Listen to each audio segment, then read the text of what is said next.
To begin this hearing, we are going to commence with House Bill number 255. It is entitled Public Retirement Systems, Public Employment Related Crime.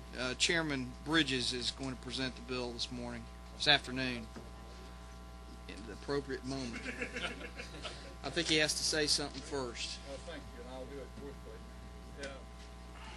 As you know, right now, presently, if I'll use our former state school superintendent as an example. She was tried in federal court, convicted, but she did not forfeit. It was not in state law that she forfeit her retirement.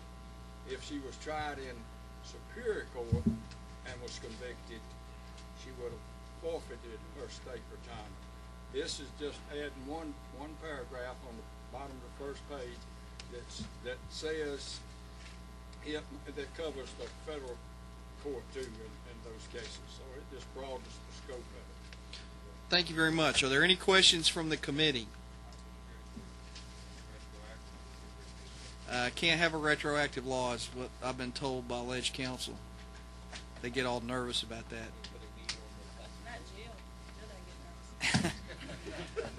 All right, are there any other questions from any members of the committee? If not, the chair would entertain a proper motion at this time. Is there a second for that motion? There's a motion and a second. All those in favor, raise your right hand. Passes unanimously. Thank you, Chairman Bridges.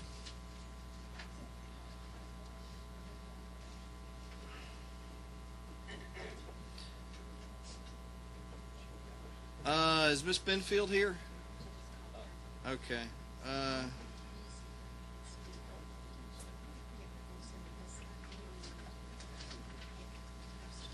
Commercial driver's licenses, Mr. Floyd or Mr. Rice, either one. You want to wait or you want to go? We're ready to go. All right, go ahead. 419, commercial driver's licenses. Thank you, Mr. Chairman, ladies and gentlemen of the committee. 419 is brought by the department. 419 is a process that we're going to in trying to bring everything into the federal statute, so it'll be in compliance with the federal law. And we have with us today, I'd like to ask Mr. Brandon Poach if he would to come and if y'all have any questions, you could ask him, but this is for the department.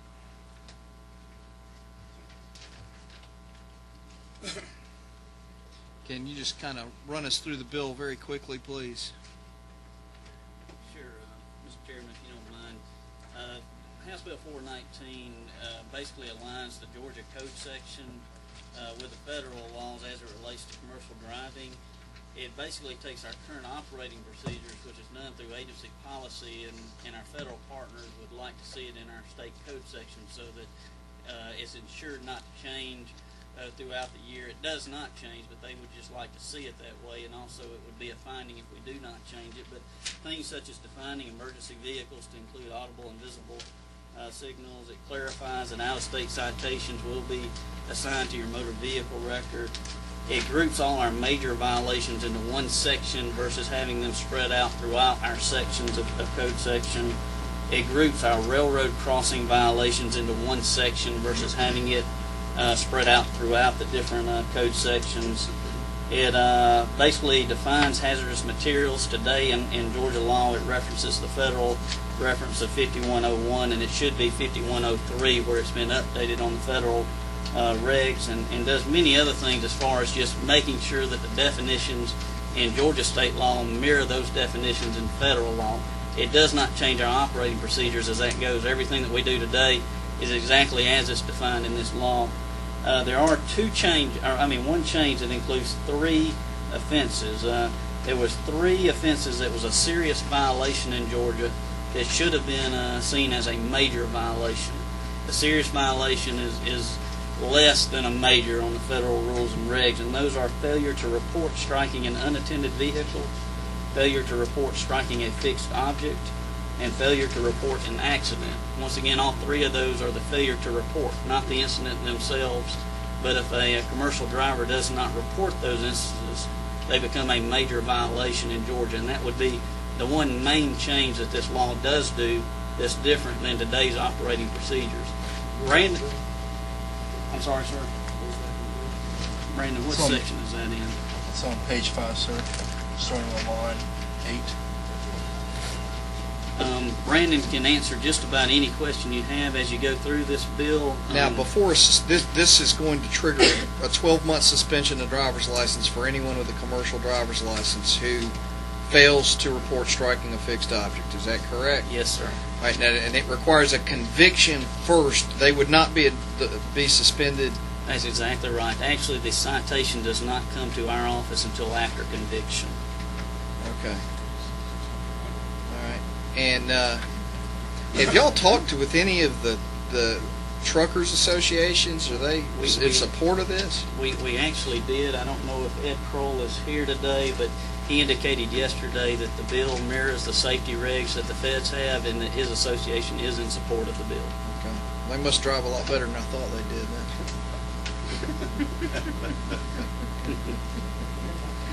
Is there a question? I think Chairman down here has one. Chairman. I'll defer to the Chairman. Senior. Just got a quick question for you. We're talking about if a commercial truck driver strikes a fixed object. So are we actually saying that if he backs into a tree and he doesn't report that accident, that you can suspend his driver's license for 12 months? Brandon, can you respond to the specific? Yes, sir. If the owner of the tree files a report and he is convicted of failing to report that damage, then his commercial privileges would be disqualified for 12 months. Could I follow up on that, Mr. Chairman? Absolutely. So let's say we've got a stretch of highway that happens to be farmland or rural area, and the truck driver pulls over, he's kind of tired, gets up in the morning, hits one of the trees. How does he know whose property that is? If somebody reports it, we're going to take his driver's license for 12 months? If he is prosecuted and convicted of failing to report that, then it would result in a disqualification for 12 months. Thank you.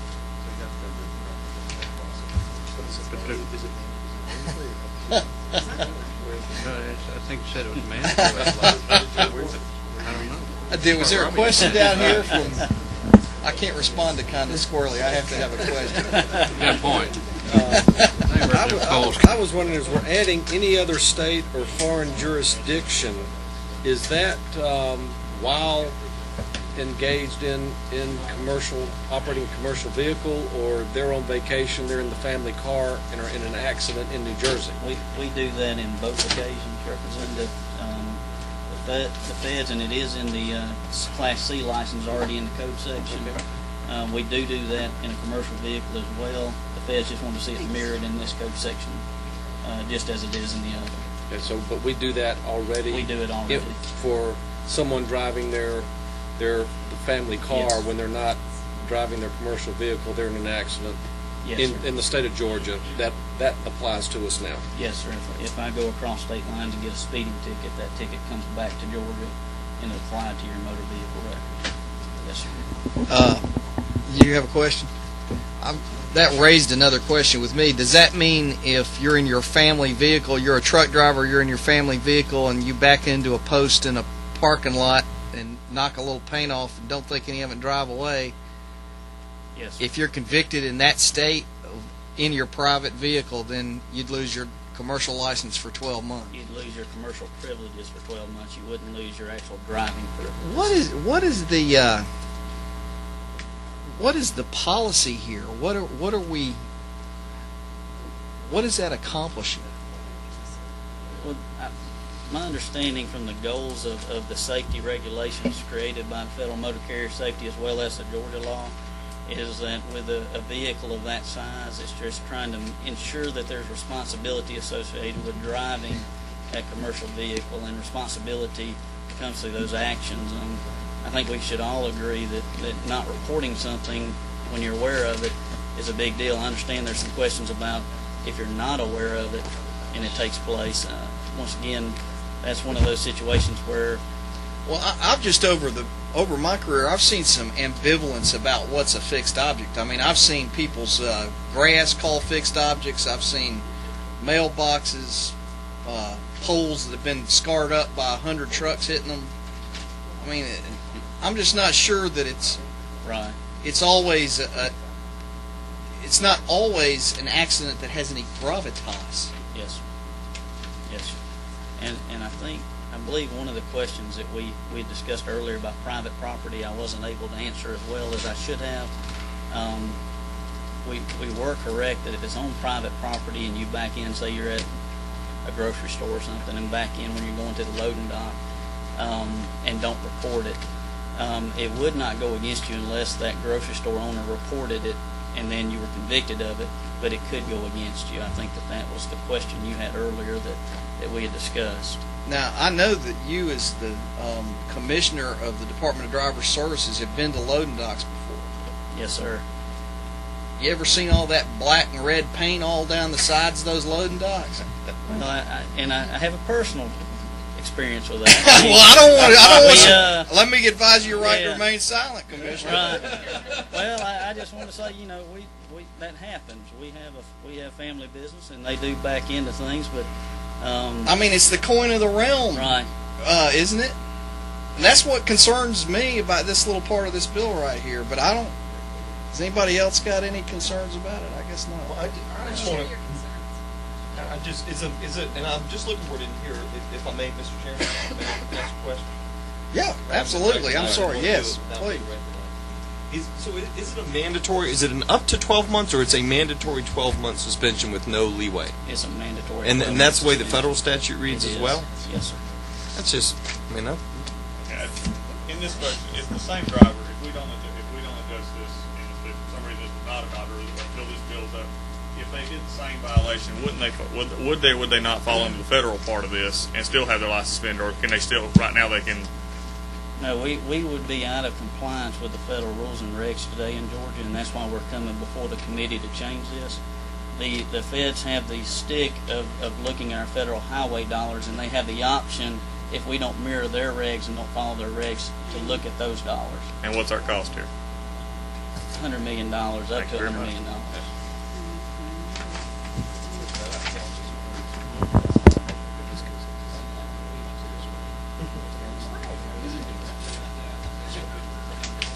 All right, is there any other discussion or comment about this?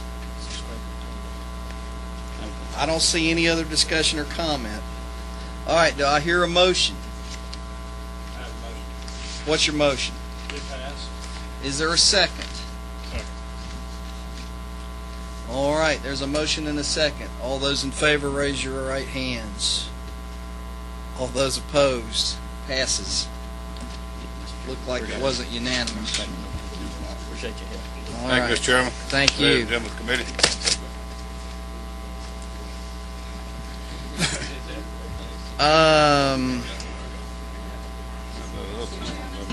Yes, ma'am.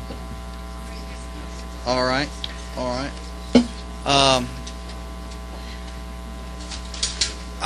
You're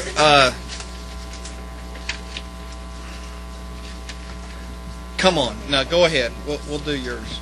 That's fine. Oh, do you have another bill? Yes. Oh, we're not ready for your bill yet. That bill's not ready. We're working on it. Are we going to have it today? We're going to try and have it today. We're working on it like beavers.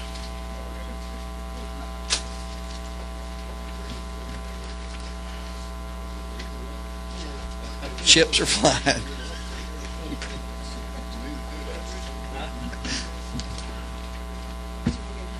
Yes, ma'am. I'm calling now for discussion. Let's have a little order, please. I'm calling for discussion. Eyewitness identification, HB 308, Representative Benfield. Thank you, Mr. Chairman. I'm going to be brief because there are folks here who are much more knowledgeable than I am. I apologize for my lateness. I was actually trying to get in to see the Speaker. I've been trying for 2 weeks to talk to him about my changes to this bill. I know he's made some statements to the press that he is supportive of some eyewitness identification changes, and I'm hopeful that I can get his backing for the changes I've made in the substitute. To make it very brief, what I am now proposing is different from the original bill. There was a lot of concern expressed from the prosecutors and law enforcement in this state of elevating some of these eyewitness ID reforms to the level of being in the Georgia Code. And so what I'm now proposing is two different measures. The first is a resolution. It has to be a resolution because I'm proposing a House study committee. That is in the Mumford subcommittee, and I'm hoping we can move that. And that would ask for a one-year study, and I'm asking that we bring all the interested parties to the table to look at coming up with some model eyewitness ID procedures within law enforcement through their internal training. So not to put it in the statute, but to come up with some model law enforcement procedures. That's one measure. And the other proposal I'm putting forth as a substitute to my original bill, and that's what's before the committee today. That's to create a pilot program that would go into effect January of 2008, and we would target 3 law enforcement agencies. And for lack of a better way of putting it, I'll say small, medium, and large size law enforcement agencies, and ask them to spend a year implementing these proposed reforms and then report back to the legislature. Several other states have done this, and I think it's a really good way to actually see the real-life workings of these eyewitness ID changes. What I was hoping to meet the speaker about is to see if I can procure the funding for it.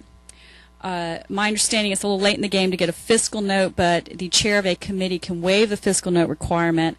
And we've gotten some fiscal estimates just looking at other states and what they're charging. We're looking in the range of $45,000, with the main charge being about $30,000 for someone to actually administer the project. This would be run by Post, the police, let's see, where's the official name? Thank you very much.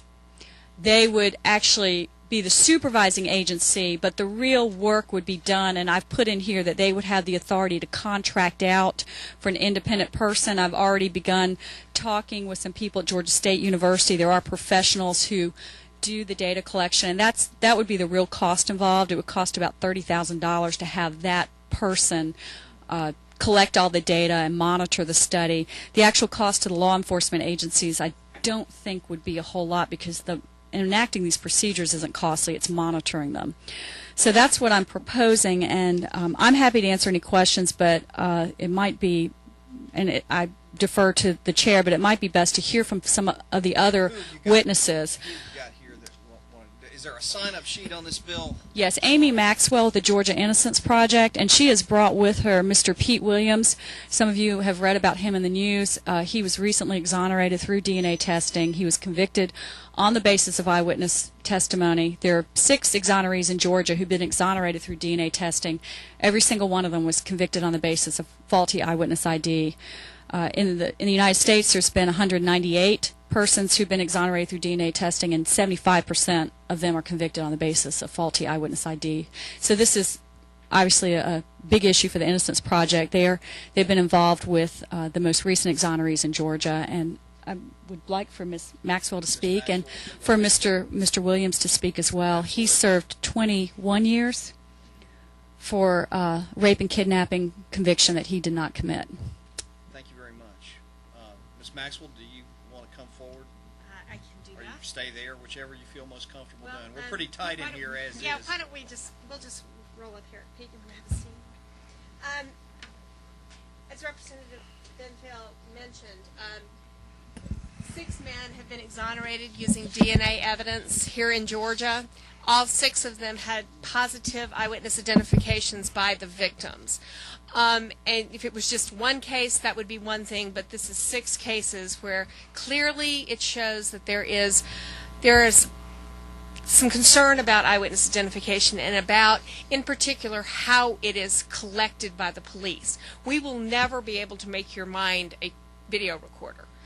We will never be able to really improve people's memory. What we can improve is how the police officers collect this information during the investigative stage. Once it's collected incorrectly, it will always be tainted. Once they taint it, it's always gone.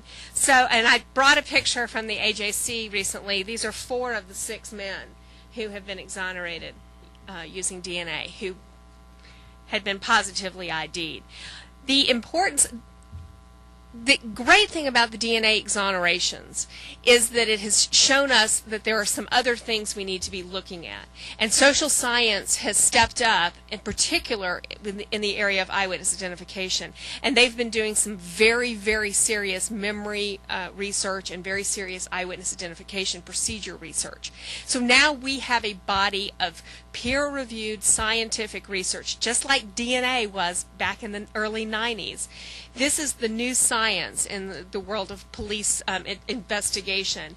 And I think this pilot project will help Georgia understand, the Georgia law enforcement to understand how important this is, how good these techniques are, how it will make their cases better, and it will give us an opportunity to use this important scientific information to have better police practices. Thank you. Would you like to speak? I think Pete's a little overwhelmed by all of this. Well, first I'd like to welcome you to our committee, and on behalf of this committee, I want to apologize to you for the years that you spent in prison. And I know saying sorry doesn't help very much, but you have the sympathy of everyone here, and we hope that in the future you'll have a happy and wonderful life. Thank you all. Thanks. I'm not quite familiar how this function is actually ran. I'm not quite sure how this function is actually ran, but it was 3 women that identified me in my case. And if you all can do what's right to prevent that, I think that'll help a lot of guys. Thank you very much. And, I'm pretty sure this committee is going to take some action on this matter today. Thank you for coming. If I could add something that's important. The cases that we've had the exonerations here in Georgia were all exonerated based on DNA evidence, and that is the best scientific evidence. It's much better, far superior to eyewitness identification. The problem is there are lots of cases still out there where there is no DNA, and we are relying primarily on eyewitness identification, such as drive-by shootings, some armed robberies, a lot of the gang-related offenses. So even though we're fortunate to have DNA evidence in some of these cases that can exonerate these men, we still have to work on these eyewitness ID procedures. All right, I have Ms. Michaels here, but I'm sure in the interest of time. I'm just glad that Thank you. take this consideration. I worked on Mr. Williams' case. Thank you very much, Ms. Michaels. All right, is there anybody here to speak in opposition to this matter? Want to give them an opportunity. I don't see anyone here to speak in opposition to this matter. Therefore, I'm ready for a motion. Did you indicate you wanted to make a motion? Perfect time I have a motion, Mr. Chairman Knox, make your motion. Move to pass. Did you have a second? Second. Is there? I apologize. I did not see you. I will hold the motion until you've had an opportunity to ask questions. On page 2, lines 31 and 32, or actually the end of line 32, where we talk about the fillers and any subsequent lineup shall be different. It seems to me, and if you could help me with the understanding of why that is in here, because if I'm identifying someone that I think committed the crime, and I see a half a dozen people, and then I come back for a subsequent lineup, and the only one I see, there's only one of those 6, and I must say that must be the one because that's the only one that returned. And it seems like this provision would make it easier for someone to falsely identify someone who might be falsely accused. If you could help me with why that provision. Okay. Am I misunderstanding that provision? That is a good point, and actually, let me get it closer to me so I can actually read it. All right, lineup and connection investigation. I'm not certain. I found that here. There might be. I know there's some other types of lineups involved in that same provision. Might be in another section. You are in fact correct, because that would leave the suspect as the only person who has been in several lineups. You are correct. We may be missing one line. Hang on just a second.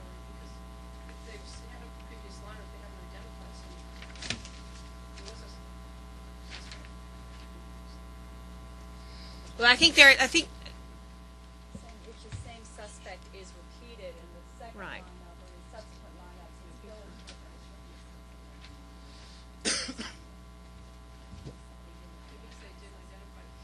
Oh, so it's a whole Right. new lineup Lineup. without the suspect. but I do understand.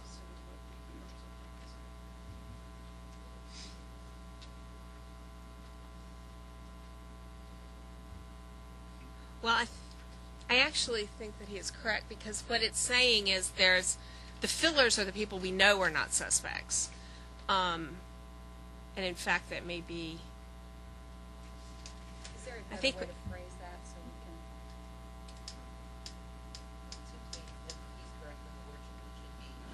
shall not be. I think that is absolutely correct. I think just adding the not will, And we would entertain that as a friendly amendment. Move the amendment. Actually, I have a question. Oh, okay. Representative Abrams. Before we, I think I'm completely on board with you. My question would be the science behind, if you show a lineup twice, and you show the exact same people twice, both in person and in picture, is there any science about someone focusing in on, I guess my question would be that, is it different, do you have different fillers the second time because you don't want there to be any, talk myself into making the amendment, never mind. I would move that we add, that we insert on line 32 between the word shall and the word not. yeah, the key here is that the suspect is not the only a person that's in both lineups. You're absolutely correct. That's excellent. And big mistake. Another question is different. Am I reading it wrong? Am I reading it wrong? Because if it's a different lineup, it's the person that was the suspect the first time would not be in the second lineup. And if you keep having the same fillers each and every time, you're going to be focusing on the new face instead. That's why you want the fillers to be different. So they have a new I think, okay, I'm sorry. I don't mean to be confused by this. I don't mean to be confused. Conversation's getting a little freak-wheeling Yeah, sorry. here, even though it's live. Representative Levitas. I mean, I've got to say, I understand both positions, but I do think Representative Franklin is correct. If you have a lineup, and this is one that's previously viewed, and the fillers are different in a subsequent lineup, which means none of them can be the same. And by definition, if you've got somebody in there, they're going to say, well, this is the one that wasn't there before, and it may make them more likely to pick that person than one of the fillers. Whether it's the suspect or not, they may say, well, this guy wasn't in here before, or this woman wasn't in here before, that must be the person, that's because it's the only one I haven't seen before, and obviously they're showing it to me because I didn't get it right the first time. But can I direct that, I guess, as a question to Ms. Michaels, to get a... Sure, I'll let the committee member do that. I think we're all trying to say the same thing, but if it's a new lineup, in a previous line that's been shown, you would show a person A, B, C, and D, and the person that is a suspect would be in there or wouldn't be in there. If you showed the next lineup, you wouldn't have the same fillers with the new suspect. That would be the only person who'd be different. But let's say if I may... Right, talking about two different suspects, not the same suspect. But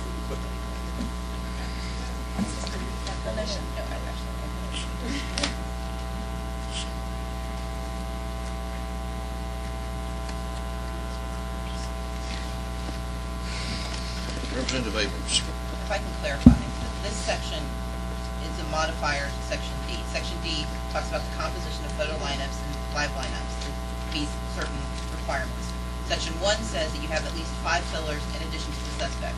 Section 2 says you have that only one person can be a suspect. Section 3 says if it's a photo lineup, the photo has to look like the person.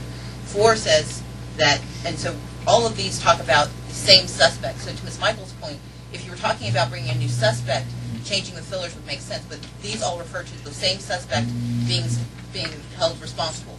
So the concern of Mr. Franklin is that in this, if you look at Section 4 with the same suspect every time, the concern is if you only have one person who's held constant, if you have other people showing up each time, then people are gonna focus in on the one thing that looks familiar, especially if you also, my concern is, if Section 3 says that the person has to look exactly like their photo, then you've got a photo lineup and a live lineup where the person, there is no possibility of misunderstanding who that person is, and that's the one thing that's going to be held constant in every viewing that you have, either a photo view up or a live lineup. You're going to look at the same person, and unless you change the fillers around them, I mean, if you do change the fillers around them, they're going to be the only constant that memory will trigger.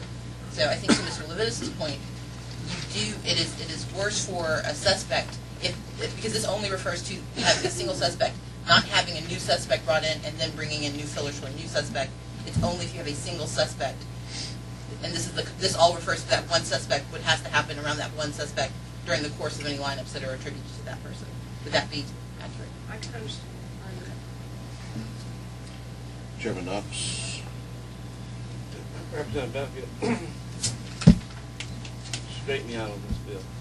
Are we trying to set a protocol in this bill? Are we simply trying to establish that we want to look at various protocols that will help us to have an eyewitness identification protocol that doesn't tend to identify an individual who we don't know whether it's guilty party or not? We're trying to set a protocol for this pilot project, which is for 3 participating law enforcement agencies, and then to collect the data. Okay, and we only want to follow one protocol that's outlined in this document? That's correct. Okay. And they have to follow the same protocol or I understand. the study won't work. Representative Levitas and Chairman Frank. I would ask Representative Benfield or any of the other witnesses in support if they could find something, and I don't have the language right exactly now, but if we added to line 32, after the word lineup and before the word shall, something along the lines of with a photograph of a different suspect than a previously viewed lineup. In other words, if it's a new lineup, then you have new fillers. Okay, with that, and I don't know, maybe counsel for the committee could work something out, but I think that's what the crux of the matter is. Okay? Representative Franklin, would that address your concerns? If we just said if it's a new lineup, then you have new fillers.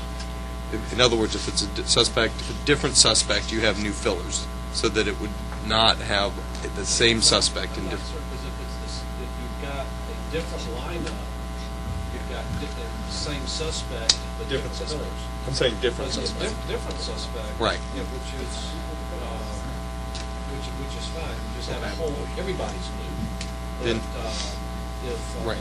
Without the different, if you've got the same suspect and different fillers, then that's where the problem is. Right. And I come to make a false identification, because that's the only person that showed up twice. Mr. Chairman? Mr. Chairman, I have a motion. I recognize Chairman Knox for a motion. You were going to recognize me, I thought,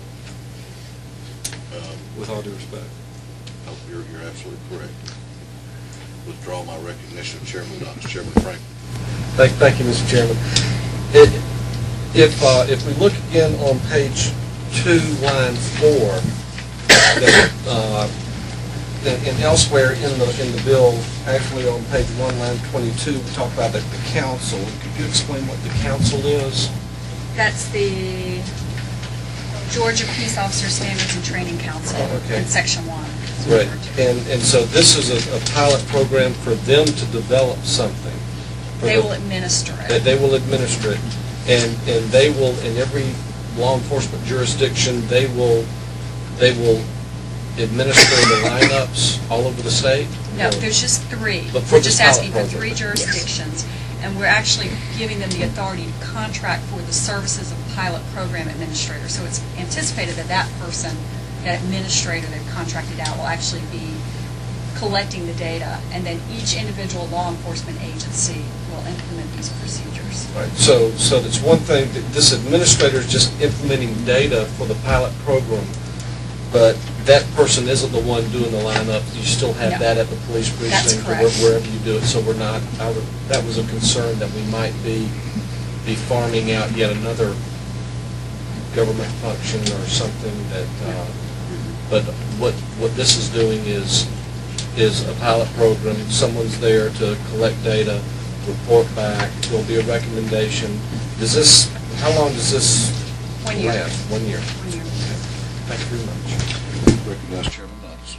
Mr. Chairman, I know that there's been a great deal of consideration in developing the protocol. It's been in process for a while, and I congratulate Representative Dunfield for bringing this to us. But since we're going to send folks out with this and to finish this program, in light of the fact that we've had some question about exactly what was intended here, I move that we postpone consideration of it until we're able to resolve that, at least those issues. And we have, I think we'll still have time to bring this in, probably our next meeting or so. It shouldn't take that long to solve the issue, should it? And I appreciate that recommendation. You'll have my commitment. I'll call the folks at Post. I've met with them once before, but I've not sat down with them with all this new language. So I'll sit down with them. We'll go over this together, and I'll get law enforcement. I know some GBI is here, but I'll make sure I get the law enforcement at the table. We'll sit down and go over this. And I apologize. I think other than that provision, I think most of this language is okay, but we'll go over it. I appreciate that. You've heard the motion. Representative Willis. Second that motion. Have a motion to postpone consideration to a date certain to be determined by the chair. Is there any objection to the motion? Hearing none. Sure. I just want to point out, my understanding, just in support of this motion, that Representative Benfield has done her very best to contact various law enforcement agencies, prosecutors, and all that. So I just want that understood, that she's been willing to work with them, and I know would still welcome that input, but she's done what she can. So I just want to make that clear, that she's been sort of left to devise a lot of this on her own. Thank you, Mr. Chairman. Any objection to the motion? Hearing none, we will postpone further consideration on HB 308, and we're going to talk about scheduling during the break later on. Thank you, Mr. Williams. Thank you very much. Thank you.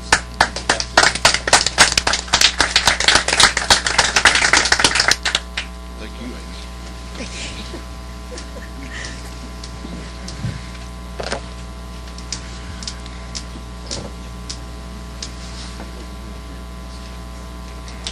Okay, members of the committee, I apologize. I was detained in the dark jungle of the other committee over here at Judiciary. It's quite an experience. I understand we took care of HB 255. Is that correct?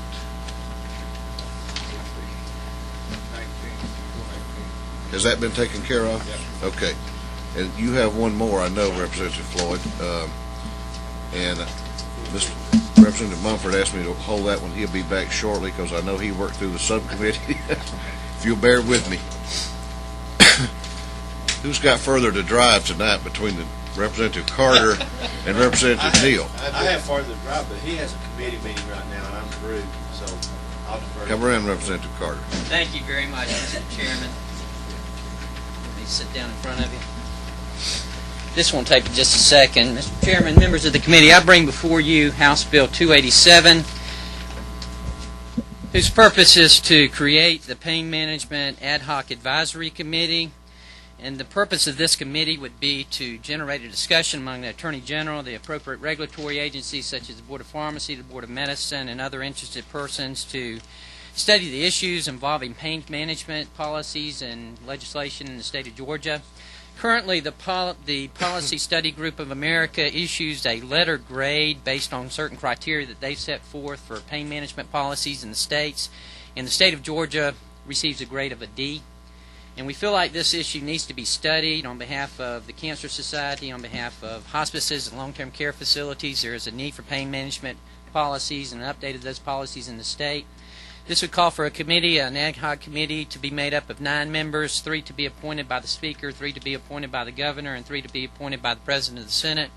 They would be charged with studying this issue and bringing back the findings to the Legislature and to the Governor. They would begin to meet no later than September 15th of this year, bring back their initial findings and studies to the Governor and Legislature on January of 2008, and then their final findings would be brought back before the governor and legislature on September the 15th of 2008, at which time this commission would be dissolved. And that is it. Questions from the committee? Chairman Franklin. Let me hold off just a bit. Representative Levitas. This is just a technical question. I just would be concerned if we could maybe change September 15th online. We could change September 15th, September 16th on line 18, page 2. And the only reason I'm saying that is I would not want the code section to repeal itself at midnight on September 15th. And then we've got the date that the final report's supposed to issue also on the 15th. Okay. It's just a real minor technical change. Would you accept that as a friendly amendment? I would accept it, yes, sir. What is the change? So it would change at line 18 on page 2, change the number 5 to the number 6. So it just, You're proposing that? Yeah, proposing that, or after you could leave it if you want to put a comma after the final report is issued. But it just seems to me it's easier just to make it expire the next day. Does everyone understand the Levitas amendment? Is there any objection? Any objection? Hearing none, the Levitas amendment is adopted. That's a first. First of all, people understood my motion. Second, it passed. He got a motion passed. I got a motion passed. Why didn't I get a bill passed? But I got a motion passed. Glad I could help you, Further discussions or questions from members of the committee? Further discussions. Chairman Franklin is recognized. We give House Bill 287 pass recommendation by substitute as amended. We have a motion that House Bill 287 be given a due pass recommendation as amended. Is there discussion on the motion? Is there discussion? Hearing none, all in favor of the motion, please indicate by raising your right hand. Any objection? It has. We'll pass on to the Rules Committee. Representative Carter. Thank you, Mr. Chairman. Thank you, members of the committee. Thank you very much. Representative Neal.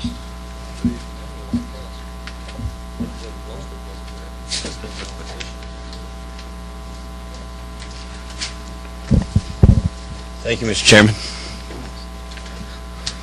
This is House Bill 314.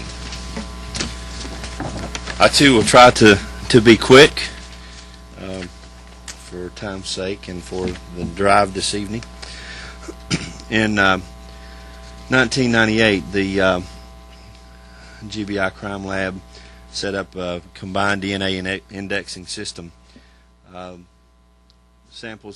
samples are obtained from incarcerated felons, and using that system since '98, 560 cold cases have been solved. In Georgia, another 125 cold cases have been solved on the national level. And as we have heard earlier in this meeting today, the importance of DNA in solving cases or exonerating criminals and or convicted, innocent convicted individuals. And there's a loophole in Georgia code. Probated felons do not have to give up a DNA sample for this database. And the fiscal year 2005, more than 40,000 convicted felons in the state of Georgia received probation instead of incarceration. So what this bill simply does is adds to that database probated felons. And if you'll look on page 2 of the bill, beginning with line 22, you see the paragraph that identifies what we're looking to do with this bill. And any person who is convicted of a felony violation of that list of offenses will have to offer up the DNA sample to be put into the database. And we believe that by doing so, we will be allowing our law enforcement to continue to solve those cold cases and be more effective in protecting the citizens of the state of Georgia.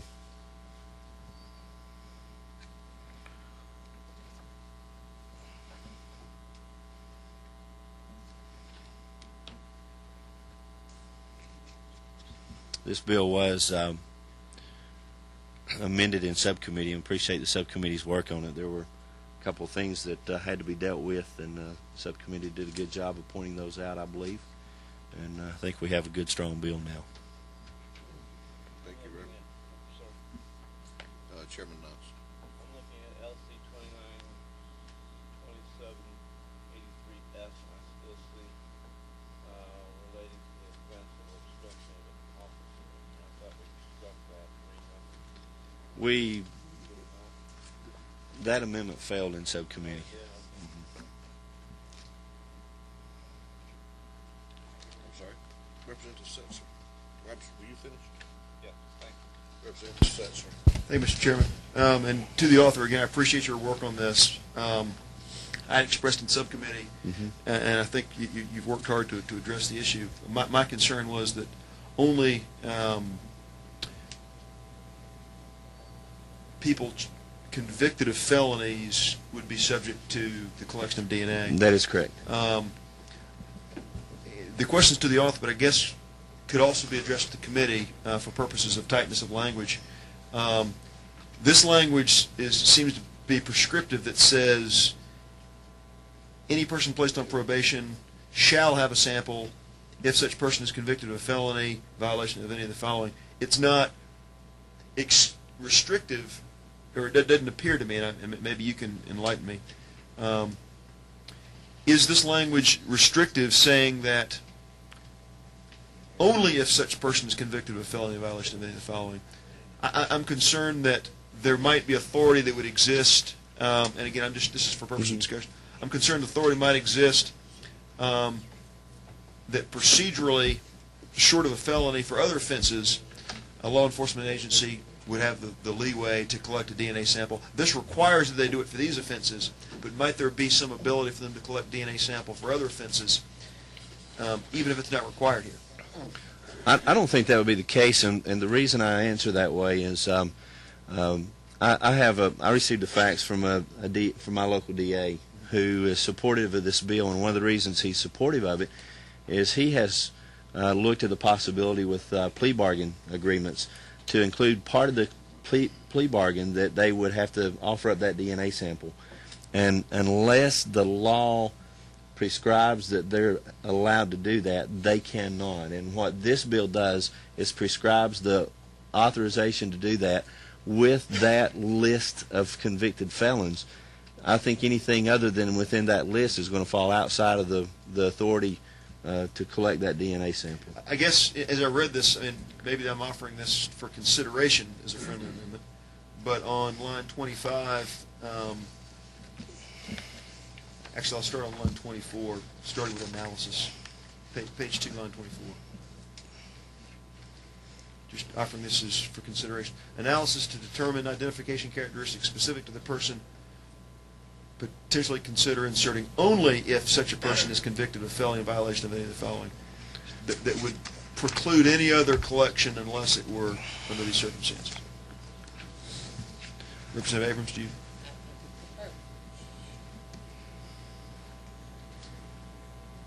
Did you have a question? I think we're moving to agreement. Not so rare. I mean, and again, I offer that to the author and members of the committee. I'm trying to be as tight as we can be. I have no problem doing that if you feel that's necessary. Chairman Knox. I understand what Representative Sessions is saying, but I think that the idea of this whole code section is to authorize the collection and require the collection of the DNA. Otherwise, it's neither authorized nor is it required to collect somebody's DNA, even if they're convicted of an offense. Just because somebody's convicted doesn't mean you can take blood samples, semen, and swabs, and so on and so forth. They still have rights with respect to their person, even when they're incarcerated. And to follow up on that, I think if it were allowed, we wouldn't have to be doing this code, this legislation to give that authorization.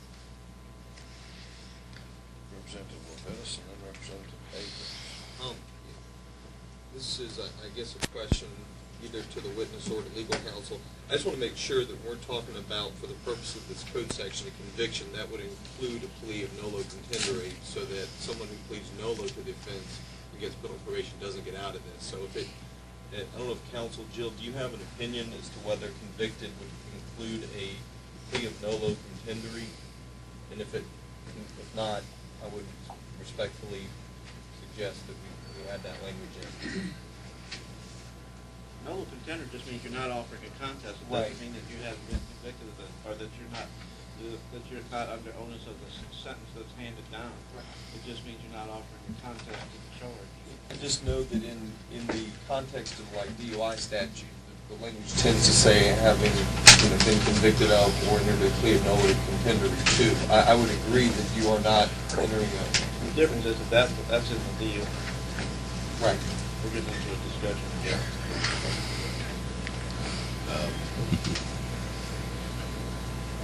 I mean, yeah, that's just my questions. Representative Abrams. Absolutely. Excuse me. Okay, you're fine. Chairman Franklin and then Chairman Knox will jump in after him. Okay. Thank you, Mr. Chairman.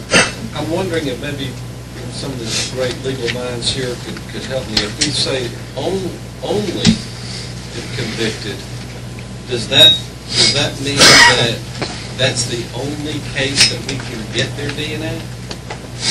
And so we might be prohibiting the gathering of the DNA in other circumstances by putting that only up?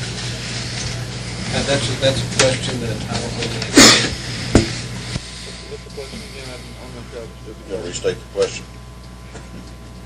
By inserting Representative Settler's language of the only if convicted, does that mean that we can only gather the DNA only if they're convicted of those felonies, but we can't gather it for anything else by using that only if language? I think that would be accurate. Mr. Chairman. Second. Is that That was my question. I was just raising the question. Chairman Knox and Representative Sessom? Just to return to the nolo idea, in DUI is the reason that they include the language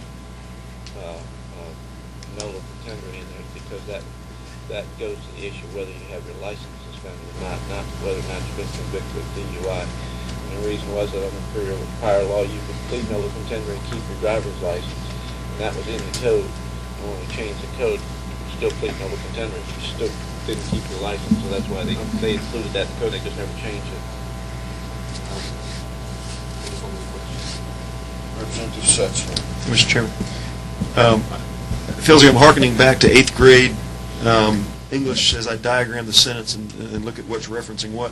What I'm trying to accomplish, I guess, is not to disturb the collection of DNA for evidentiary purposes, obviously in a crime scene investigation. I'm not looking to address that at all. The reason I offered the suggestion is I read the sentence, line 22, any person who's placed on probation shall, and it goes on to describe what happens. But as I read this, it's limited to the context of folks being placed on probation. And within that subset of folks being placed on probation, I think the author is seeking to require that only for the felony cases listed below, that DNA be collected. What I'm looking, and again, is I have clearly imperfect understanding of all the things that are happening under other states and under what auspices and authorities, but there are certain cases. I mean, the federal government, for example, in 2006, authorized the procedural collection of DNA pre-conviction as a procedural act similar to fingerprinting people. And I just want to make sure that there's no authority that may exist that hasn't yet been exercised in the state that will allow folks to collect DNA, not for evidentiary purposes, but also prior to conviction for these offenses.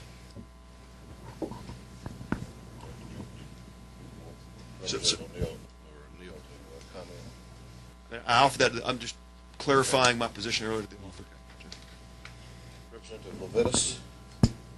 Mr. Chairman, my concern with that language is I think it would do the exact opposite of what Representative Setzer wants it to do. If we limit it to this case, we're saying this would be the only, because I look back and there's no there's no section that this is limiting. This is a code section, a subsection of a code in and of itself. And my belief is that if we add the word only, the only circumstances in which someone on probation can have their DNA taken is in this case. So if there's another code section out there that would otherwise fit in with this, it will be excluded if we put the word only in. So I'm not sure that only, not only do I not think only helps define it further, but I think we may unwittingly exclude other code section, whether it's any kind of pre-conviction, whatever it is, that deals with probation. So I would respectfully request that we not include that word only. Thank you. Further questions, Representative Abrams? I suppose, while I do understand Mr. Levis's concern, my concern is the same as that of Mr. Sessler. I think when you move into the realm of collection of DNA, you have to be incredibly. I will admit my underlying bias against the mandatory collection of DNA. I'm predisposed against this, so I will tell you that. But outside of that, I think that modifying the fact that you can only get it upon conviction, because you were.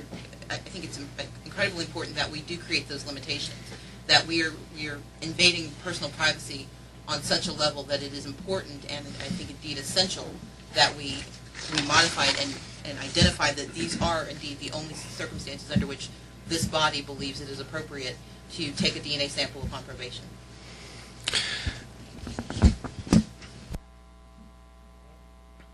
Any other comments, Representative Levis? I guess I would ask of the author. I mean, I certainly am not comfortable with that modification. I understand what Representative Abrams is after, and we're just one of those areas where we disagree. I think this is useful for both defense and prosecution. I guess I'd ask the author, is your intent to limit this to the only circumstance under which DNA can ever be collected, or just make it mandatory that under these circumstances, upon conviction for these offenses, that they'll collect the DNA? It is my opinion, if you look at the wording of, beginning with this paragraph on line 22, on or after July 1, 2007, any person who is placed on probation shall have a sample of his blood or an oral swab or sample obtained from a non-invasive procedure taken for DNA analysis to determine identification characteristics specific to the person if such person is convicted of a felony violation of any of the following. If that person is not convicted of a felony violation of one of those following offenses, then this subsection does not apply to them. It only applies if they are convicted of a felony violation of the following offenses. That's correct. All right. Here's what well, the chairman's back. I'll let him decide what he's going to do. Further questions? Further questions or comments? Representative Setzler. Could I address the question of legislative counsel? Sure. Okay. And my question to legislative counsel, again, is if, from a public policy standpoint, if one was trying to construct the code that would not allow the collection of DNA, or that would specifically not allow the collection of DNA unless these conditions were met, does current Georgia law prohibit that? I'm not aware of a collection of DNA other than for evidentiary purposes related to a crime or in connection with this code. Is there anything in Georgia code that prohibits the use of DNA unless it's upon probable cause for evidentiary purposes or prescribed for in code? Because, again, other federal and state entities have taken the tack that unless it's specifically prohibited, that it's just an extension of, it's just a 21st century version of the fingerprint. And we're going to take it, and it's within executive powers to do that. That's why, as we as a legislative body consider this, I was first asking the author's intent that certainly this permits us to do it under these circumstances, but from a public policy standpoint, I would seek to close it out for other circumstances except for these, so that there couldn't be this broadly construed executive power that says we're going to start doing it. Because I think there's precedent set to that. Jill, let me see if I understand where I think we would be if Representative Neal's bill were to become law. It would be a condition of probation, would it not, for certain people convicted, for people convicted of certain crimes? I would not call it a condition of probation, because that's a very specific term. But, as a result of being put on probation. Yes. You see what So I'm saying? it would not be in the same category then with a Fourth Amendment waiver, for example. Excuse me? This would not be on the same line. Correct.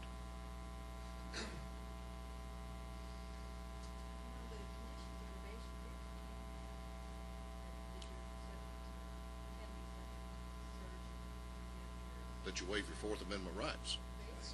Right. And so if your probation officer wants to come and search your person or home or car, the probation officer doesn't need a warrant because of your status as a probationer. So how is this different? I think that's where I'm trying to go to. Sure. I think what the difference is that currently I think that you can do that under the Fourth Amendment waiver. They can get whatever they want to, including DNA information, I think, under a Fourth Amendment waiver, if I'm not mistaken. What this is saying is that, irrespective of the Fourth Amendment waiver, we want to get everybody's DNA, including people that have been convicted of these offenses. There's people on probation, we don't necessarily want their DNA, that haven't been convicted of these offenses. The idea is to make sure we get violent offenders. That's what this is about. We don't even want everybody that's on probation. But right now there's no law that says they've got to go get the DNA. It just says that they can. And this is saying we want it for these people. Get it. Okay.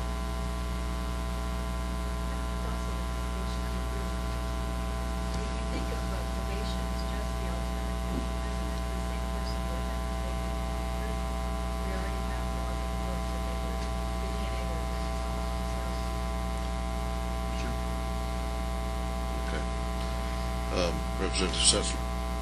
I guess an extension of that point, just following the line of logic, following the line of reasoning, then I recognize the Fourth Amendment waiver, which in this case, with respect to DNA, would clearly provide or would be extended to those convicted of felonies. I guess what I'm seeking to exclude is folks who are convicted of non-felonies, convicted of misdemeanors, who are in a probation situation. That this would not specifically say, thou shalt not collect DNA from misdemeanor, but folks are convicted of misdemeanors and are on probation. It says you shall if they're convicted of a felony. It doesn't say, there's nothing that prohibits the collection of misdemeanors. Can I respond to that? Sure. Mr. Chairman, in all due respect, we're not here to address everything out there. We're here to address these specific violent offenses that collecting those DNA samples will help the law enforcement officers to solve cold cases. They're important to protections of the citizens of Georgia. And if this committee or Mr. Setzler or anyone else wants to address all those other issues, I would like to see that done in a separate piece of legislation and not in my legislation where we are specifically targeting the collection of these DNA samples from violent offenders. And I believe that the paragraph there with that clause in it, if such person is convicted of a felony violation of any of the following, I think that very specifically draws this in to exactly what we're looking for. You have a question? At the appropriate time, we'll make a substitute. If there's actually been a motion, No, there then has been a motion. then I guess I will have let me ask a question, I guess. The only, I agree with the sponsor on that issue. Another thing that has come to my attention, though, that we may unwittingly be doing, and I think we're going to at least have to consider this language, the way that I read C1, if somebody has been convicted of any of these offenses at any time and then is subsequently placed on probation for any offense, they would be subject to having their blood taken. And that may be the author's intent, but for example, if I have at some point, and I hope never to be, but been convicted of felony obstruction of an officer, and I'm subsequently arrested for shoplifting, misdemeanor shoplifting, I think the way that this reads is that I would have my DNA taken. The only friendly, and I offer this as a friendly amendment, is to place after on line 25 at page 2, to place something along the following, and I'll explain the amendment after I read the language, has been placed on probation pursuant to a conviction of a felony violation of any of the following. And what I intend there is that the person is placed on probation, and that probation is for a violation of this offense. But let me just say my intent is to support what Representative Neal's trying to do here. So if that doesn't do it, please let me know. Representative? In response to that, I would say that we are targeting a profile of offender who is likely to be one that would be. We're targeting a profile of offender who we want that data in order to be able to make these comparisons for the resolution of those cold cases. If that offender fits that profile, in my opinion, even if the offense that they're on probation for is a separate offense other than one of those, if they have one of those felony violations against them, I have no problem collecting that DNA, even if the reason for probation is different than that felony violation. Out of respect for the author, then, Mr. Chairman, I don't know if I actually made a motion, but I will take that language off the table. Chairman Knox. Further questions from the committee? Further questions? Chairman Knox. Chairman, I move to pass substitute House Bill 314. Second. We have a motion that House Bill 314 be given a due pass recommendation. Is there discussion on the motion? Is there discussion? Hearing none, all in favor of the motion, please indicate by raising your right hands.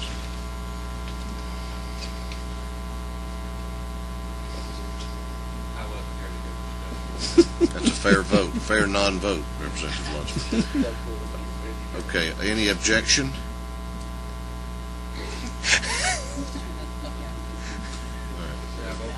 One recorded objection. Okay, thank you very much. Thank you, Mr. Chairman. You Thank you, members of the committee. Absolutely. Okay, It was much easier than 2 years ago. Now you know why we have such late meetings.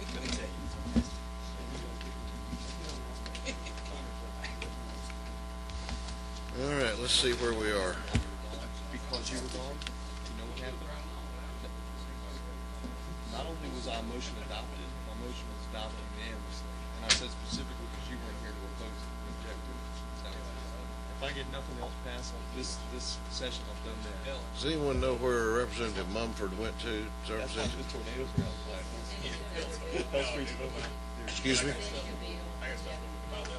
Still. Oh, he just started? Okay. Come on around, Representative Floyd, and we'll take up. I'm going to not deal with 226 today. That would leave us with House Bill 414, and then House Bill 167. And I think that's the two remaining bills that we have. Come on around. Yeah, go check his status. Tell him either it's his stuff or what he cares about. That's all I got left. Thank you, Mr. Chairman.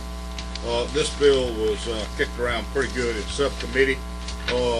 We ended up with a substitute bill. Substitute House Bill 414. This deals with the DUI, alcohol and drug reduction program, and purposes and reinstating of the certain driver's license. It's really to make sure they complete the course before or within 120 days of the conviction or release, and that's the biggest part of this bill.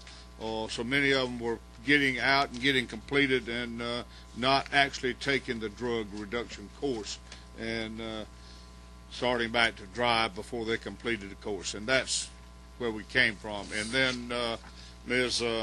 Nesbitt came up with a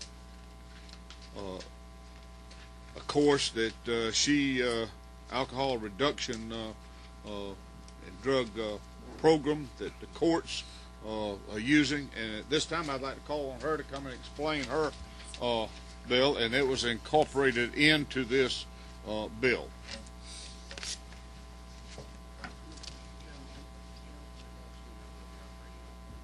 I think we're operating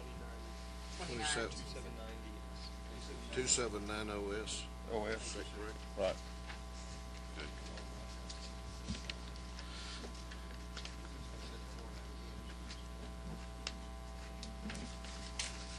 It's House Bill 414. 414, and then LC 292790S. Thank you, Mr. Chairman.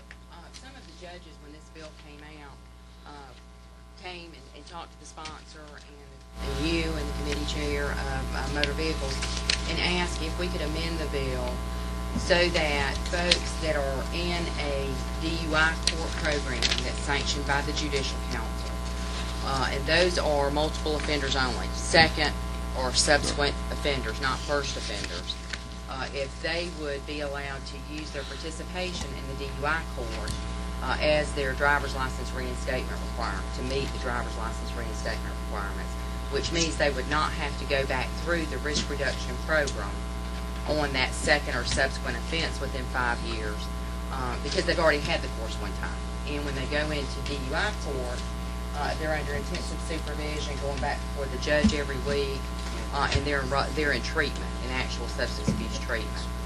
So when we went through and did that on second offenses, and when this committee sub came out, somehow the language got put in even on first offenses, that you could substitute a drug court program even on a first offense. So what I did and what I gave to Representative Mumford was to go in and strike out on those first offenses where it was not appropriate for a drug court division. The drug and DUI courts only take multiple offenders. They do not take first offenders. So what the bill attempts to do is to have those first offenders get into the risk reduction program and complete within 120 days of their conviction or either their release from incarceration, because all the research shows the quicker they get into that program, the more effective it is for reducing their risk for having multiple DUI offenses. So with that, Representative Mumford's not here, but I do have copies of the amendment that I had given to him to clean up the language. At my request, you gave it to him. Yes, sir.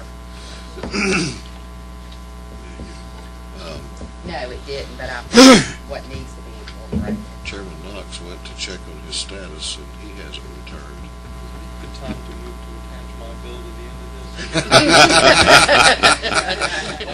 this. Motion.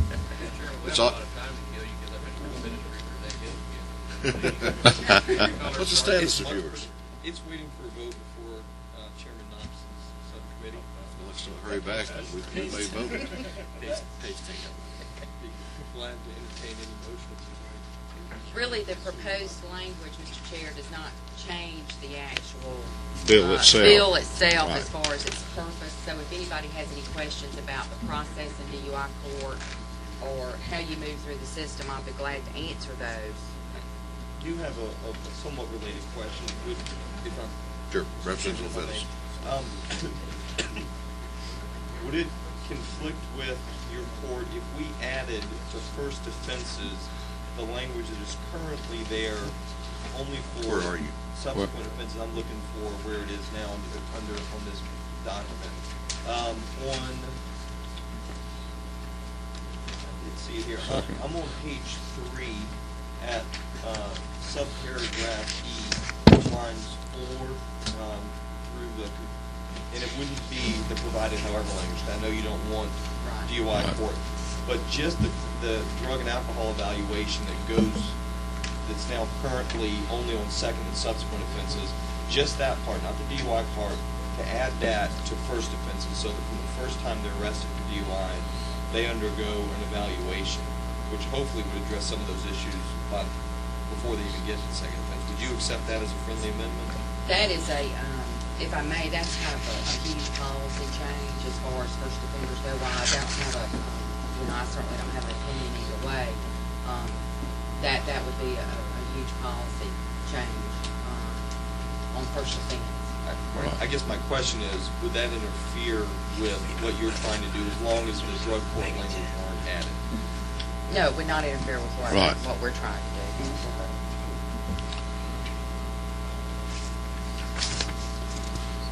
My understanding is that Representative Mumford will be here in about 5 minutes. Maybe somebody else has questions. Give or take. We waited 2 hours. We went both. Representative Cecily. I'll indulge in the last question. Okay. If this bill were to pass, what is current law? What would not be getting, what that you want to be done would not be getting done today? What happens now is people with 2 or more DUIs in a 5-year period have to go to the risk reduction program, which is the education portion. Right. Then they get a clinical evaluation, and then they go to treatment if it's needed. And when they go into DUI court, they go immediately into intensive treatment and have the evaluation and everything under the supervision of the judge and the court. So the only thing that would not happen that is currently happening is that those offenders in a DUI court program sanctioned by the judicial council would not have to do that DUI school program, the education portion, because they've already had it one time before. So it really does get down to a resource, the financial resource situation, and they've already had the course once before. So that really is the only major change. Now, we only have about 1,000 offenders statewide that are in those DUI court programs. And this is just something that the DUI court judges have commented and would ask your consideration of. Any further questions?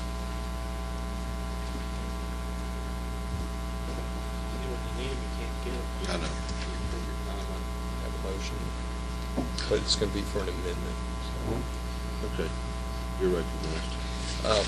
Mr. Chairman, I would move that the committee amend LC 2790S by inserting after Page. This is page 2, inserting a new line 22. This would not replace the language, but beginning at line 22, and the new language would read, so this would be a subparagraph F, like Frank, and it would read, undergoing a clinical evaluation as defined in Code Section 40-5-1, and if indicated by such evaluation, completion of a substance abuse treatment program is defined in Code Section 40-5-1. You have that written down. I'm It's written down. taking it from page 3, that's lines 4 through 6, but not including any of the language that's double underlined. Yes, Jill. It would really be better if we wanted to do that That-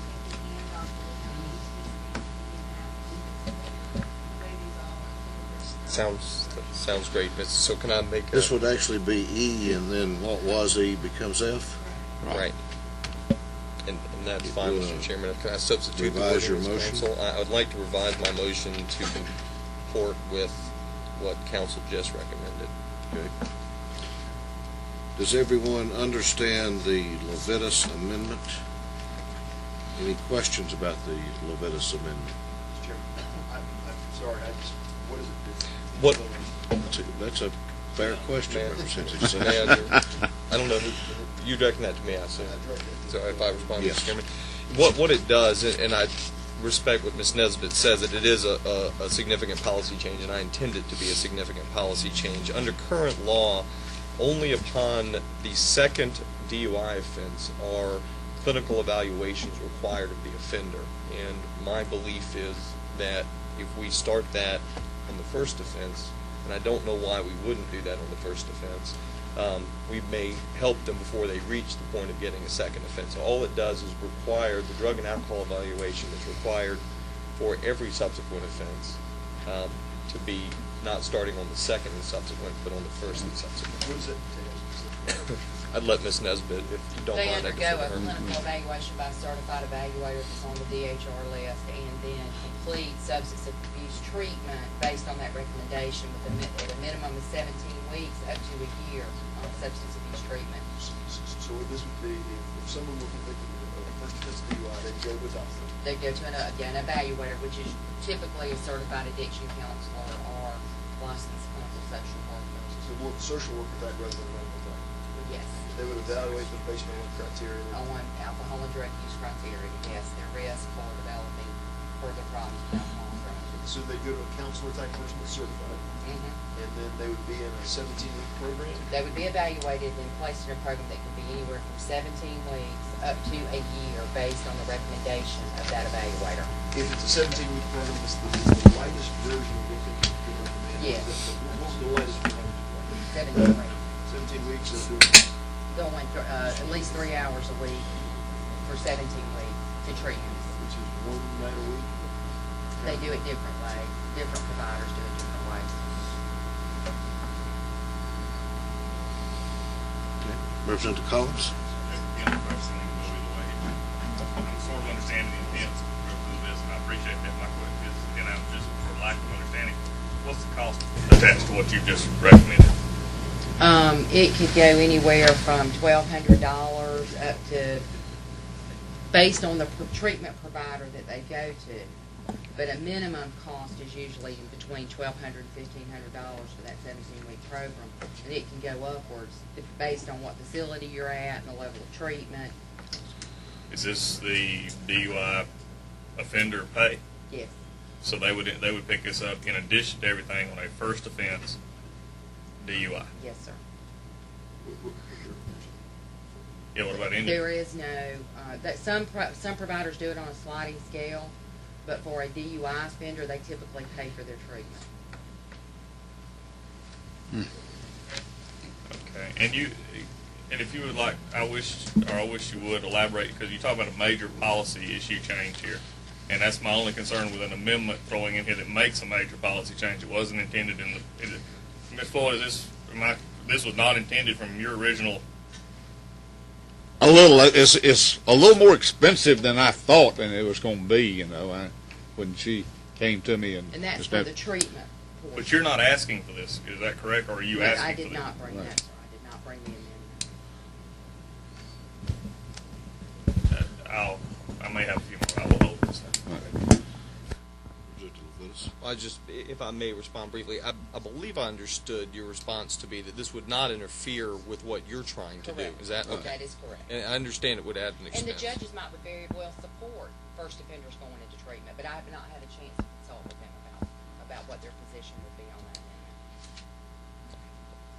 amendment. In my other bill, I didn't hear any comments from them one way or the other. Is there anyone here from the judges that would talk? I actually represent the judges, Okay. state court judges, and that's typically who has the DUI courts. And I'm not sure what their position would be on first offenders having mandated. Some of them mandate the treatment for first offenders anyway, but by operation of statute, where if they do it under their own discretion, if somebody comes in they think has a really serious problem, they can mandate them to treatment under their judicial discretion. This would make it an operation of statute. Mr. Chairman, I would, I know you from time to time have tried DUI cases on the defense side, and I just wanted to ask you or other attorneys on the panel who practice DUI law in some capacity to comment on what you think this impact might be. Maybe taking your hat off as chairman and speaking as a member of the committee what might this, what effect might this amendment have? Well, I wish we had Vice Chairman Mumford here. I think he does much more of that than I do. I don't do very much. Will make things easier. Yes. I do. Let me withdraw a motion. I don't want to hold up this bill. This is a good bill, and I've got that in my bill that's under consideration. I would request that Ms. Nesbitt take that back. If there is some objection, as I said, we had a full hearing on this, and the judges didn't raise any objection. But I don't want to hold up this good bill, and I don't want Representative Floyd to be any later for dinner than he's going to be. So I would withdraw my motion if I may, Mr. Chairman. I mean, is it not true that these folks are evaluated initially, are they not? And then it's determined how many times they will go. As far as treatment, you're correct. Yes, sir, that is correct. What is your understanding of the Mumford Amendment? What it does, I hate to put you in that bind, but well, actually, I went kind of through and looked at the language. So, have you looked at it, Representative? Yes, I have. Are you okay with it? I'm okay. Right. Like I say, the only thing I was really is the first offender. I mean, $1,500 evaluation. It's pretty stiff on some families. And the second one, I think they need it. Yes. basically it was cleanup language, and there were places in here where there were offenses that were multiple attempting to elude, things that were not related to DUI, that the language got plugged in for drug court. Do we have a copy of the Mumford Amendment anywhere? Yes, sir. I do. Daniel, pass those out. If the author of the bill has no objection to the amendment, the group you represent do not. Right. And my inclination is that we go ahead and deal with it. Mr. Chairman, my motion to withdraw my motion granted. Any objection to withdrawal of Lovitta's motion to amend? Hearing none, it certainly is. To be my perfect record. Right. You two and eight. Jim. I had a lot of concerns drafting this bill. I'm sorry? I said I had a lot of concerns drafting this substitute. I haven't seen the amendment yet. Maybe this deals with some of my questions. Do you want a copy of this? Do we have white paper drafting into this? Shouldn't be. That was probably from the copier. I'm Okay. sorry. Right. Yeah, no, we don't have any blank pages.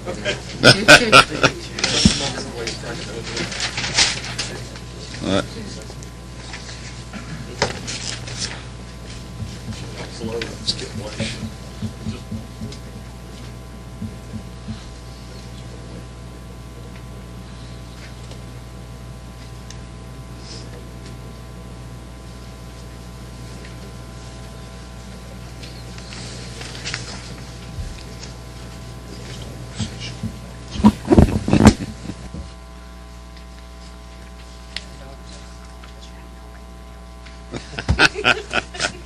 That might be dangerous.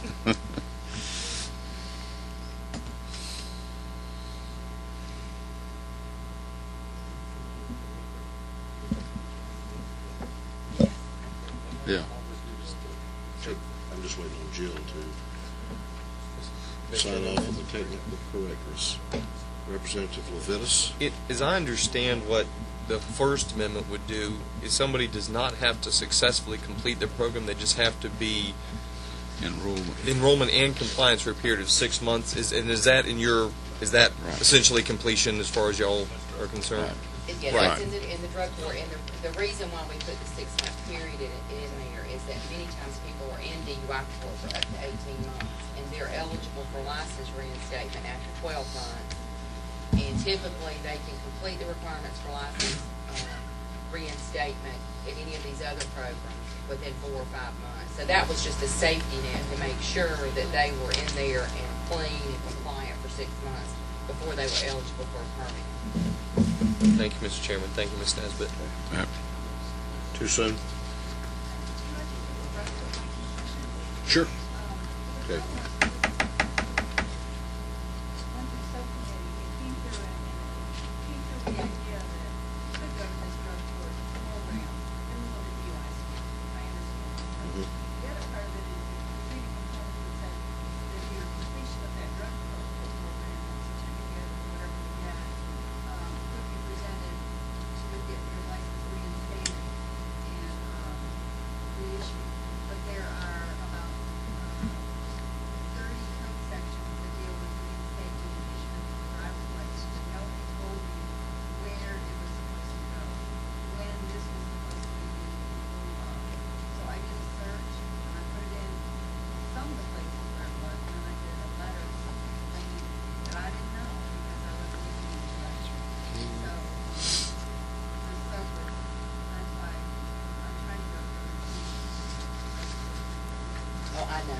And she was not the original drafter of the, and that's where some of the confusion. Johnny, you gonna be up here next week? What's that? You'll be up here next week. Oh, maybe Wednesday. Rather than hold you up in the committee, it seems like we have a consensus. I think we have some drafting issues that I don't like to do and hold everybody up with it, and getting it out today. We're meeting next week. When we on meeting? Well, we didn't have a chance to talk. I'm thinking, I want to talk to the committee when we're finished today, but I'm thinking probably Wednesday. What I'm hoping is subcommittees Tuesday, and then whatever they turn out, we can hear on Wednesday. We've got Representative Benfield's bill that will also come back. In terms of rules, it doesn't make any difference now if it's today or Wednesday. So, is that agreeable with you? Yes, sir. That'll be fine. Like I say, I've sit here a whole afternoon. I don't mind. And I apologize but, for that. Like I say, I got a 3-hour drive ahead of me. But I'll come back Wednesday. But I wouldn't like to take 2 or 3 hours. I mean, unless it's necessary for the committee. No, sure, certainly not. Certainly not. I could even, if you don't want to come back, and if we do put it on Wednesday, which is my plan. If you put it on, I'll come back. Okay, or we can get you a copy and let you look at it. Right. And maybe somebody else can handle it. I don't mind. Like I say, I don't mind coming back for it. But I mean, I just don't know how long he's going to be over here, and we've got his amendment, but when it leaves here, I want it to be right. That's my. Well, I'll agree with it. We want it right. Yeah. And well, if that's agreeable with you, let's do that. Okay. Any objection to postponing further consideration of House Bill 414 until the meeting next week, which to be determined, the exact date to be determined, but probably Wednesday. Any objection? No, that's enough. Thank you, Mr. Chairman. Thank you, Representative Floyd. Okay. All right. Please work with Jill and Robbie, and let's get it right. And I want to do that too. okay. Deborah, Thank you, Johnny. Deborah, if they do the evaluation, they determine there's no need, there's no cost, right? I think now we have one bill remaining, and that is House Bill 167. I took 226 off for today. It'll be rescheduled probably next week. Is that where we are? I think so. One remaining? I'm sorry. Do you want to handle that one? I thought you could. If you'll come around, please. This is Mumford's bill. The last bill he gets this year. Please introduce yourself to the full committee. And Mr. Chairman, my name is Scott Hall, and I'm president of the Georgia Association of Professional Bondsmen. We are not the author of the bill. The Georgia Sheriff's Association is the author of the bill. Let me stop you there. Is anybody? No, nobody's here from the sheriff's. Okay. They told me to call them once we leave. But they authored the bill. They had a desire. They had somewhere else in the Capitol they had to be, I think. But they authored the bill, and I think the desire in the bill is, in fact, to limit the types of collateral that bondsmen could, in fact, post to be an approved professional bondsman. If you'll see, it's a very simple bill. They're just striking one line that says other forms of collateral and inserting, I think, a revocable line of credit. The intent there is the law is written so broad now that a box of turkeys might in fact be sufficient. A handshake might be sufficient. There has been some issue with some insurance. Whether it's an honesty bond, would that suffice? Is it an approved bond? So I think they're trying to make it very simple, easy for their 157 sheriffs to understand that if you're going to approve a professional bonding company, we want you to have something tangible in the county. I think they're looking at more as a taxpayer bill. This directly affects our industry. We polled our membership, and although there were a few objections, the vast majority voted in favor of supporting the sheriffs on this bill. Questions? let me just start out this discussion. This would not apply to a person who has a friend or a family member arrested and who wants to go to the sheriff and post either a cash bond or a property bond. That is correct. This applies only to professional bonds people who maintain relationships with a sheriff's office. That is correct. Okay. Questions from the committee? Chairman Franklin? Mr. Chairman, so we're taking all other forms of collateral and limiting it to just the one other form of collateral known as an irrevocable line of credit. Is that correct? That is not totally correct, Mr. Chairman. What we're doing here is we are striking other forms of collateral, but if you'll read above that section, I don't have the entire law. What the section says is the sheriff shall do certain things, and under that section E it says he shall have a cash escrow account or irrevocable line of credit, shall have but not be limited to. So if the sheriff sought to require additional collateral in addition to that line of credit, okay, he could require additional. Does that answer your question? Somewhat, but it seems like you said, like the handshake or whatnot in this one, but it has to be approved by the sheriff. So if the sheriff could approve whatever the sheriff wanted to approve, and he couldn't have it unless he approves it, then I'm not certain why the sheriffs actually need a change. Let me try to be clear on this. I think what the sheriffs are looking to do is, in fact, require something tangible in the county. Okay, if they mandate, for example, the law as it's written says other form of collateral. That other form of collateral could be property in Tennessee.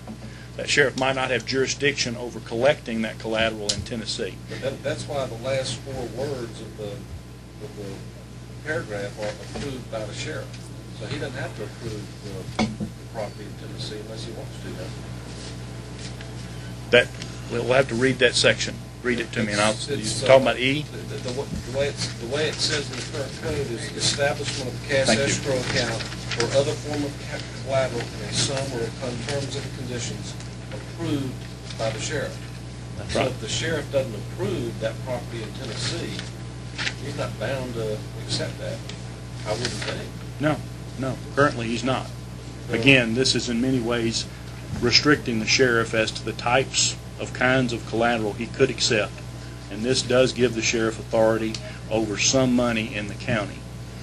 Okay, right now, under Section E, he could say, I'll take that piece of property in Tennessee. The change would, in fact, mandate, okay, under the section above this where it says the sheriff shall, okay, require. So I'm trying to understand why would the sheriff want that restriction? That's what I'm having a hard time understanding. Go ahead. I'll be able to answer. You want to yield to Chairman Knox? I will yield to Chairman. I think it may be the issue of efficiency, that the sheriff can approve other forms of collateral to enforce these bonds against the bondsman. But what's been going on is they approve these and then they can't get a hold of the bond. It takes too long to get. What they want to do is say, get them here, or we're going to take the money. We're going to take the money to put up with the bond. Well, that's all fine and good, except they get in the collection business. And so really what they're doing is saying, if you want to do this business, this is what you're going to have to do. This is the standard we're going to have. We want someplace where we can get the money right now and we can produce the person you said you're going to produce. If I could follow Chairman Knox, then it seemed like they could still do it that way with the approved by the sheriff language at the end of the paragraph. That are they basically wanting us to take heat off of them to keep someone from saying, well, I'll give you my deed to my property in Tennessee. They can say, oh, my hands are tied, I can't take that. So basically this is we're the scapegoat, we're the ones that restricted them, but they're asking us to restrict them. I guess. As long as, if that's what it is, we'll know it. That would be my guess. Representative Abrams. That would be my point. But I think it's providing for them as a matter of law, limitations on what they can accept, so they are no longer required to differentiate between the different bonds companies that are operating in the community. Representative Lunsford.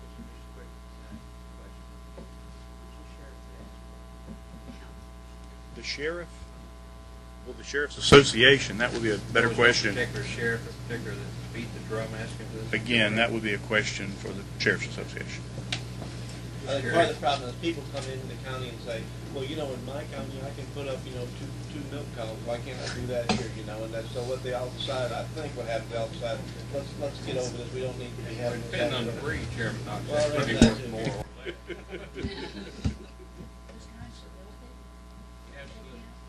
Okay. Further questions? Further questions? Further questions on House Bill 167? What's the pleasure of the committee? Representative Abrams? I move to pass on House Bill 167. Second. We have a motion that House Bill 167 be given a due pass recommendation. Is there any discussion on the motion? Any discussion on the motion? Hearing none, all in favor, please indicate by raising your right hands.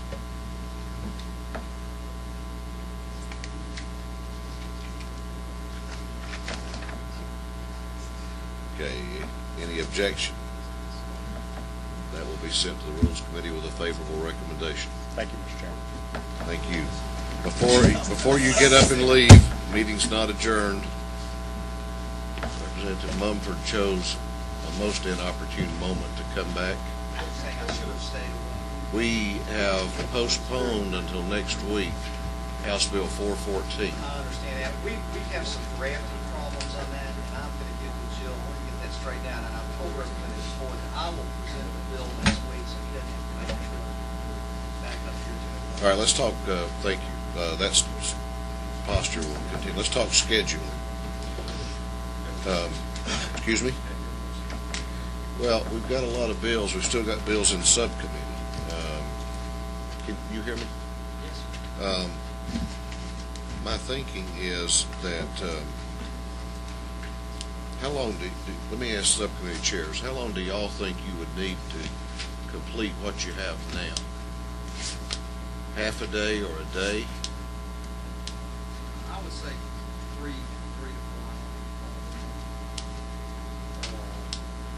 hours. That all depends, right? I'm not as good as he is. I think we have You have more bills. I think we have more bills than they do, so we're going to take the better part of the day probably. Well, here is my thinking. My thinking is, so that we don't break up the week too bad, is do subcommittees on Tuesday.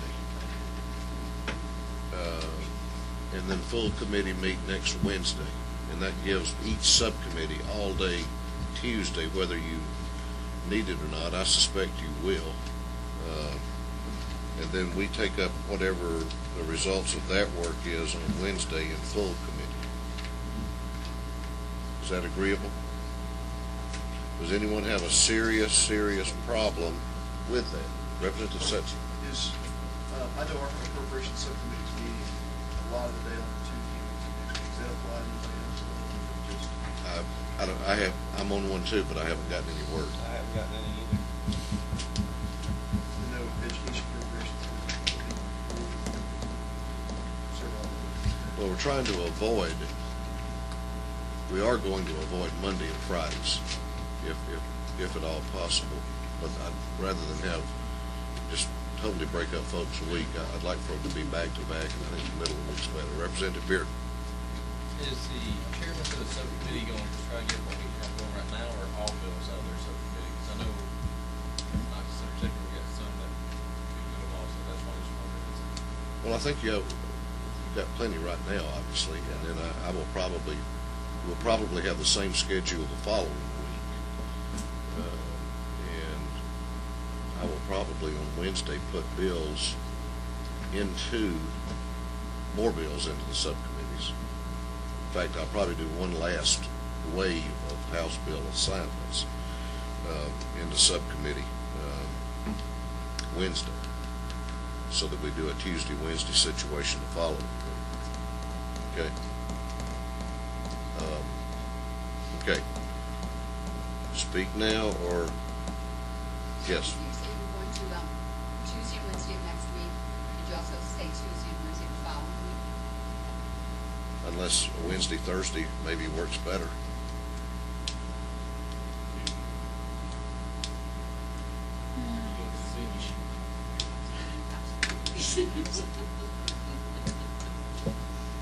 I mean, I'm open to discussing, let's do it a week at a time. And I'm open to discussing that following week, next week, but we'll see how far we get. 9:30 subcommittee one, Tuesday. Is 9:30 on Tuesday fine with you? Okay. All right, the subcommittees, and you'll get notices as to where. The subcommittees will meet at 9:30 a.m. on Tuesday, the 6th of March. Full committee will meet at, how about 9:30 for full committee? Is that too early? Okay, 9:30 on Wednesday the 7th. Okay. Now, I have one other announcement. I failed to do something yesterday. On House Bill 276, I'm appointing a special subcommittee on that bill that will be chaired by Representative Setzler. And I'm appointing to that one because I think this one in and of itself will take a long discussion. Based on what I've seen who's on it, it'll definitely take long. I'm appointing to that one Representative Collins, Chairman Franklin, Chair Cooper, Representative Benfield, Representative Abdul Salam, Representative Levitas, and Representative Everson. I would ask Representative Setzler that you try to avoid the Tuesday-Wednesday cycle, at least next week. For those people in that subcommittee, are there any days that you recommend? I'm in the metro area. I work 3 miles from here, so. What deal is it? Or by across. By left and front.